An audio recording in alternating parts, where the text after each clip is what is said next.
अस्सलाम वालेकुम। मेरा नाम उमर और आज मैं एक नई वीडियो के साथ आया हूँ। और इस बार मैं अभी आपको बताना चाहता हूँ, ये देखें, ये फ़ेब का मंथ चल रहा है और स्नोफॉल पड़ी हुई है और काफ़ी ठंड है। -8 और -10 तक रात को चला जाता है ये। तो मैंने सोचा कि काफ़ी टाइम हो गया है, मैंने एक घर में अपने बैठ के ही वीडियो बनाई है, तो ना आज थोड़ा डिफरेंट करते हैं, बाहर जाके ज़रा वेदर को भी इंजॉय करते हैं। मैं रनिंग पे गया हुआ था, तो मैंने कहा आप लोगों के साथ एक एक्सपीरियंस भी अपना शेयर कर लेता हूँ। तो एक्सपीरियंस कुछ ऐसा था, जो मैं फ़र्स्ट टाइम जर्मनी आया था, तो मैंने बेसिकली एक ही यूनिवर्सिटी में अप्लाई किया था। अब मुझे पता नहीं था कि जर्मनी में क्या होता है, किस तरह चीज़ें चलते हैं, बट मैं भी, बहुत सारे लोग, आप लोग होंगे जो बड़े एक्साइटेड होंगे पाकिस्तान से निकलने के लिए और जर्मनी आने के लिए किसी बाहर के मुल्क। तो मैं भी इस तरीके से बड़ा एक्साइटेड था और मैंने कहा चलें जी अप्लाई करते हैं। मेरे दोस्त काफ़ी, मैंने सुना था कि मेरे दोस्त भी जर्मनी में हैं, अपनी लाइफ गुजार रहे हैं, तो मैंने कहा मैं भी चलो अप्लाई कर देता हूँ। मैंने खैर एक ही यूनिवर्सिटी में अप्लाई किया था और आइल्स के band, to be very honest, मेरे 6 बैंड्स थे, लेकिन उस 6 बैंड के ऊपर मैंने अप्लाई कर दिया और मेरा जो CGPA थी 3.4 थी। तो मैंने एक ही यूनिवर्सिटी में अप्लाई किया, क्योंकि मैं बेसिकली मीडिया का स्टूडेंट हूँ, तो मैंने एक ही यूनिवर्सिटी में अप्लाई किया था और उसी यूनिवर्सिटी में मेरा एडमिशन हो गया था।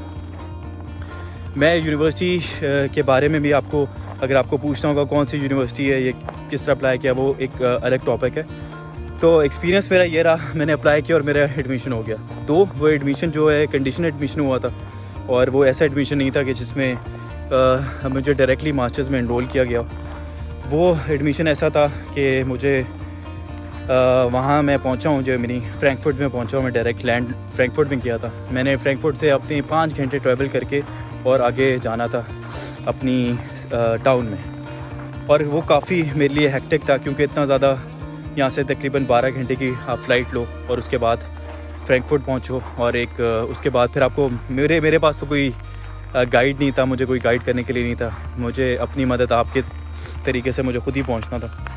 एक्सपीरियंस मेरा कुछ ऐसा रहा कि मैं वहाँ पहुँचा हूँ और मैं टी-शर्ट में था, वहाँ सर्दियाँ चल रही थी। मुझे लगा कि नॉर्मल सर्दी होगी यार, कितनी सर्दी हो सकती है, लेकिन बहुत ज़्यादा सर्दी थी, to be very honest. Snowfall नहीं हुई थी, लेकिन सर्दी बहुत इंतहा की सर्दी थी। हालांकि मैं अप्रैल में पहुँचा था, लेकिन फिर भी बहुत सर्दी थी।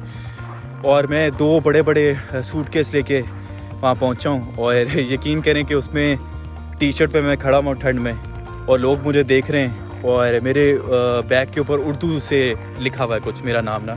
तो लोगों को तो लग रहा था ये भाई अभी उड़ा देगा, ये तो उड़ा देगा हमें, तो उनको ऐसे ही फील हो रहा था। लेकिन वही बात है, ये हमारा इस तरह का कुछ इमेज भी बना होता है। लेकिन the thing is, apart from joke, मैं बड़ी मुश्किल से वहाँ से एक पाकिस्तानी लड़का, मुझे एशियन खड़ा हुआ था, मुझे पाकिस्तानी लग रहा था, शक्लें हमारी आपको पता है सेम ही होती हैं। तो मैंने उससे जाके बात करी, मैंने बोला यार ये मेरे साथ थोड़ा मसला हो गया, मुझे समझ नहीं आ रही मैंने कौन सी ट्रेन में चढ़ना है।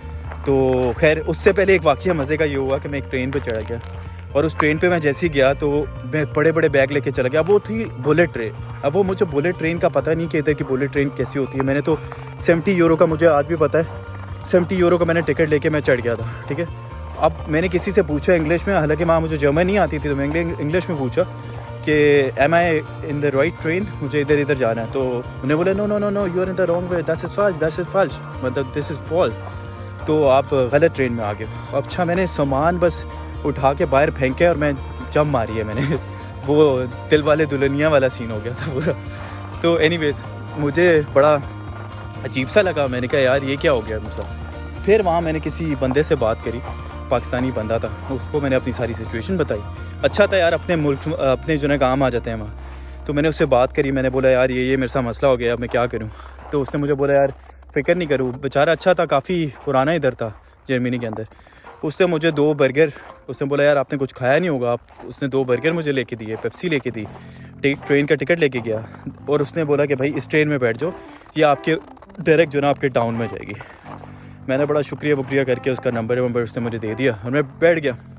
अब मैं वहाँ बैठा हूँ तो उधर मुझे एक और लेडी थी, वो भी जर्मन थी, लेकिन वो यकीन करें वो इतनी अच्छी थी, उन्हें मुझे पूरा गाइड किया कि जर्मनी में कैसे क्या होती हैं चीज़ें, और आप कैसे अपने फर्दर यहाँ क्या क्या मुश्किलें आती हैं। उसने बड़ा अच्छे तरीके से बात किया। मुझे लगा यार यहाँ के लोग जो है रूड होते हैं, लेकिन to be very honest Germans जो है ना रूड नहीं है, they will talk to you, आपसे बात करेंगे, आपको अगर गाइडेंस चाहिए तो वो आपको गाइड भी करेंगे, ठीक है। तो खैर मैं 5 घंटे उससे बात करके उसको सारी अपनी बैकग्राउंड बता के, चीज़ें बता के, और 5 घंटे गुजर के, और 5 घंटे बाद मेरा टाउन आया। और वो रात का टाइम था, मुझे आज भी याद है। एक लड़का आया था मुझे, चाइनीज़, जो यूनिवर्सिटी के वालों की तरफ से अपॉइंट होते हैं, वो लेने के लिए मुझे आया था।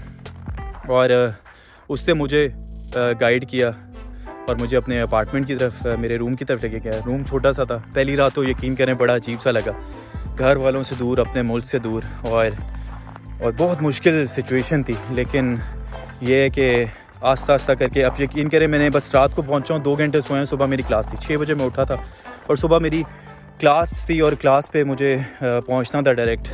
और वो आइल्स की क्लास थी, वो मतलब एक इंट्रोडक्टरी क्लास थी।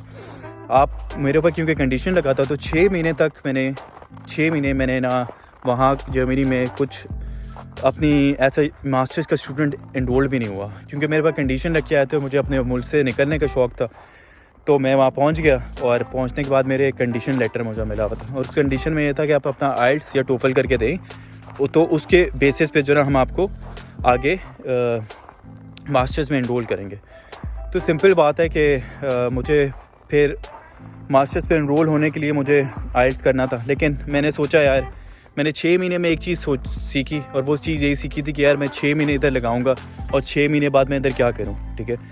मुझे कुछ मिलेगा नहीं, कोई ऐसी चीज़ नहीं होगी, मैं ग्रो नहीं कर सकता। क्योंकि टाउन में जो ना सबसे बड़ा प्रॉब्लम ये होता है कि आप ग्रो इसलिए नहीं करते जस्ट बिकॉज वो छोटा टाउन होता है, जनरेशन का गैप होता है, जर्मन स्पीकिंग ज़्यादा लोग होते हैं आपको, ठीक है, एजेड लोग ज़्यादा मिलते हैं, जॉब अपॉर्चुनिटीज़ कम मिलती हैं। तो मैंने वो 6 महीने बाद फिर मैंने एक डिफरेंट अप्रोच मैंने करी, और अप्रोच मेरी ये थी कि मैंने वहीं बैठ के यूनिवर्सिटी चेंज करी, और यूनिवर्सिटी चेंज करके मैंने एक डिफरेंट यूनिवर्सिटी में और डिफरेंट सिटी की तरफ मैंने अप्रोच किया। अब सिटी में आपको फ़ायदे हो जाते हैं, ठीक है। सिटी में आपको फ़ायदा ये होता है कि अब मैं जिस सिटी में, वो एक बड़ी सिटी है, और उसके साथ जो सिटीज़ हैं वो भी बड़ी सिटीज़ हैं, तो मुझे जॉब भी मिल गई आराम से, मेरी यूनिवर्सिटी भी स्टार्ट होगी, और सारी चीज़ें बड़ी स्मूथली चलने शुरू हो गई। तो मेरा आप लोगों से यही एक वो है कि अपनी यूनिवर्सिटीज़ जब भी वहाँ से पाकिस्तान से आएँ, तो आप अपनी यूनिवर्सिटीज़ जो चूज़ करें वो सिटीज़ के अंदर चूज़ करें, ना कि टाउन्स के अंदर। आप पैसे बचाने के चक्करों में हम लोग जो है ना वो थोड़े टाउन्स की तरफ चल जाते हैं। दो मेरी जो फ़ीस थी सेमेस्टर की वो बड़ी थोड़ी थी, मतलब सेमेस्टर की या अकोमोडेशन की फ़ीस थी वो अराउंड 170 यूरो थी, कुछ भी नहीं। अब मैं 350 देता हूँ, लेकिन 350 देता हूँ उसके हिसाब से मुझे जॉब की अपॉर्चुनिटीज़ भी ज़्यादा मिली हुई, मतलब मुझे काफ़ी जॉब मुझे मिली। मैंने 2 जॉब्स भी करी हैं, 1000 यूरो से ऊपर भी पैसे कमाए। तो ये है, आपको बड़ी सिटीज़ में आके ना अपॉर्चुनिटीज़ ज़्यादा मिल जाती हैं। तो मेरा आपसे यही एक है कि जाए यार, थोड़ी टाउन जो है ना, आपने वो छोटे टाउन्स में नहीं जाना, आपने सिटीज़ जैसे बर्लिन, म्यूनिक, इस तरह के टाउन्स को जो ना आपने टारगेट करना है, ताकि आपको एक अच्छी अपॉर्चुनिटीज़ मिले, ठीक है। पैसे कमा लेंगे, कोई मसला नहीं है, वो चीज़ें हो जाती हैं। एक्सपोजर ज़्यादा होता है बड़ी सिटीज़ में। इंग्लिश अगर आप जर्मन नहीं भी आपको आती, तो इंग्लिश स्पीकिंग में आपको फिर भी मिल जाती है। तो मेरा यही आप लोगों से वो है कि आप जो है ना वो इधर के सिटीज़ में अप्लाई करें। बाकी यार रिस्क तो जहाँ भी अल्लाह ताला ने लिखा है वहाँ आपको मिलना ही मिलना है, वो आपको कोई नहीं निकाल सकता उधर से। बाकी ये है कि ठंड बहुत हो रही है। जो भी लोग अभी मेरी वीडियो देख रहे हैं इस टाइम, तो भाई ये देख लो वेदर, ठीक है, ये कंडीशन है अभी।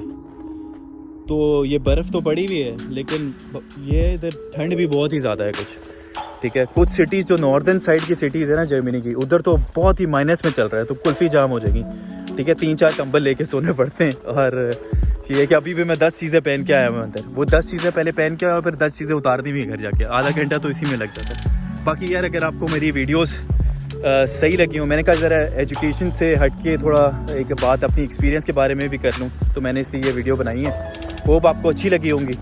और ये है कि साइडों पे कब्रिस्तान है और बीच में जो है ना ये पार्क बना हुआ है जिसमें मैं रनिंग करने आया। तो कोई भी डेविड शेविड कोई भी हो सकता है उठ के आ जाए और मुझे बोले कि भाई आ जाओ, किधर फिर रहे हो। लेकिन इसीलिए, और रात का टाइम भी होने वाला है इधर, तो मैं घर चलता हूँ। इंशाल्लाह आपके साथ फिर बात होगी, मुलाकात होगी और नई वीडियो के साथ। आप अपना बहुत ख्याल रखें जहाँ भी हों, और don't lose in the and suggestion ये, आप लोग अपना कभी भी इंटरेस्ट लूज़ नहीं करना। आपने जो चीज़ को पकड़ के रखा हुआ है, जिधर आपने आना है उधर वो आपने आना ही है, आपने पहुंचना है। ठीक है।